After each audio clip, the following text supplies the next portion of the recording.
Ассаламу алейкум, сіздермен бірге Рахат Усенова.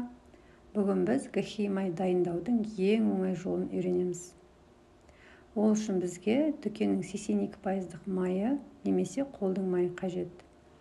Майды духовкеге арналған қалың шыны ыдысқа салып, 150 градуста 1,5 сағатқа духовкеге саламыз. Міне біздің майымыз дайын. Майдың дайын болғанын майдың бетіне шыққан көбігі және түбінде қалған қалдығынан білуге болады. Ол майдың құрамындағы казеин, ол яғни сүттің құрамындағы белок және лактоза. Лактоза дегеніміз сүттің құрамындағы қант.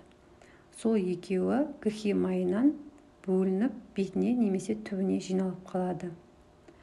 Дайын майды сүзгіштен сүзіп аламыз.